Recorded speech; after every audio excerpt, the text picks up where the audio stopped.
Assalomu alaykum, hurmatli talabalar. Bugungi mavzuyimiz transmissiya va boshqa moylarning ish xususiyatlari va ulardan qishloq xo'jaligi texnikalaridan foydalanish.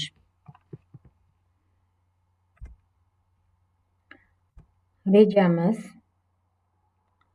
transmissiya moylarining vazifasi, transmissiya moylarining navlari, markalari va xossalari, industrial moylarning ish xususiyatlari va ulardan foydalanish. Transmissiya moylari biz bilamizki, ishlatish sharoitiga va ekspluatatsion xossasiga ko'ra transmissiya moylari 5 ta asosiy guruhga bo'lishimiz mumkin. Ya'ni 5 ta asosiy guruh bu TM1, TM2, TM3, TM4 va TM5. Transmissiya moylarining asosiy vazifasi ishqalanuvchi tashmalarning yeyilishini, ishqalanish yengishga sarflanadigan energiyani kamaytirish, detallarni sovutish va ularni korroziyadan saqlashdan iborat. Traktorsozlik va avtomobilsozlikda gidrotransmissiyalar keng joriy qilinmoqda. Ularda moy ish muhiti vazifasini bajarib, dvigatelda mashinaning yetakchi tizimlariga aylanuvchi lahzada uzatadi. Transmissiya moylarining ish sharoitidan keskin farq qiladi. Ya'ni transmissiya moylari biz aytib o'tgandek 5 ta asosiy guruhga bo'linadi. Birinchisi traktor TM1, ya'ni traktor avtomobillarini transmissiyaning kontakt kuchlanishi 900 dan 1600 megapaskalgacha, harorati 90 gradusgacha bo'lgan sharoitda ishlovchi kam yuklanmali, silindrik hamda konussimon tishli uzatmalar, tezliklar qutisi, ketingi ko'prik, bort uzatmalar va boshqa agregatlarda ishlatiladigan moylar hisoblanadi. Transmissiya moyi 2, ya'ni bu TM2 yeyilishga qarshi qo'shimchalar qo'shilgan moylar hisoblanadi.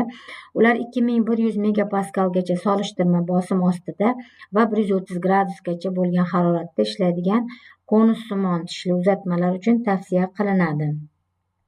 TM3, ya'ni transmission moylar 3 og'ir yuk ko'taradigan avtomobillar transmissiyasining katta yuklanmali spiral konussimon chervakli uzatmalar va boshqa agregatlar uchun chiqariladigan, ya'ni harorati 150 gradusgacha, yuklamasi 2,5 megapaskalgacha, ya'ni tirlanishga qarshi qo'shimchalar qo'shilgan moylar hisoblanadi. TM4, ya'ni transmission moylar bu tirnalishga qarshi yuqori samarali qo'shimcha qo'shilgan spiral konussimon va gipoid uzatmalar uchun mo'ljallangan, yuklamasi 3000 megapaskalgacha, harorati esa 150 gradusgacha bo'ladi. TM5, oxirgi TM5 guruhidagi transmission moylar bular yuk avtomobillari va yengil avtomashinalarning gipoid uzatmalari uchun mo'ljallangan, tirnalishga qarshi samarali va ko'p funksiyali qo'shimchalar qo'shilgan maxsus moylar hisoblanadi. Ular yuklamasi 3000 megapaskaldan yuqori, harorat 150 gradusgacha belgilanadi. Xorijda ko'proq quyidagi, ya'ni MIL 2105B, Sayr 90, API GL3, MIL L2105B, Sayr 90, API GL3 va shunga o'xshagan transmissor moylardan qo'llaniladi. O'z talab bo'yicha boya aytib o'tganimizdek, transmission moylari asosan ekspluatatsion xossasi bo'yicha 5 guruhga bo'linadi va qovushqoqligi 9 qovushqoqlik sinfiga ega. Mana bu yerda sinfi bo'yicha 9, 12, 18, 34 sinflari va qovushqoqliklari ko'rsatib o'tilgan. Ishlatilish sharoiti va ekspluatatsion xossasiga ko'ra transmission moylarni sizlarga aytib o'tdik, ya'ni 5 ta guruhga bo'linishi haqida ham sizlarga ma'lumot berib o'tdik. Ayrim transmission moylarning o'zaro almashuvchanligiga qarab ham ular GOZ talabi bo'yicha, ya'ni API standartlari bo'yicha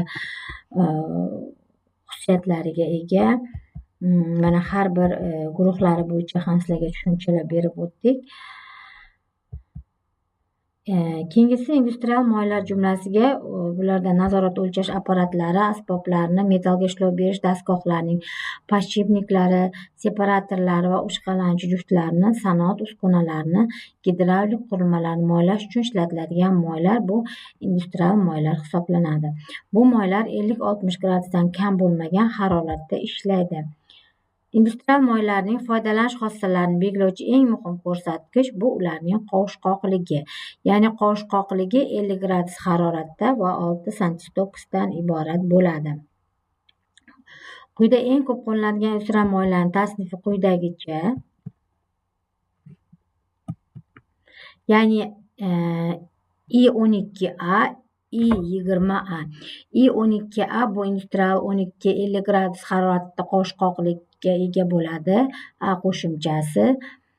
Siz moyining qovushqoqligi 10 santitokisdan 14 santitokis oralig'ida bo'lib, uning qotish harorati 30 gradus, kislotalar soni esa 0,05 dan oshmasligi kerak bo'ladi. O't olish harorati 165 gradusdan past bo'lmasligi kerak. Mana bu I20A moyini qovushqoqligi ham ko'rsatib o'tilgan. Ular qancha santitokis qovushqoqlikka ega, harorati qancha va o't olish harorati mana ko'rib turganimizdek 180 gradusdan past bo'lmasligi kerak. E'tiboringiz uchun rahmat, hurmatli talabalar.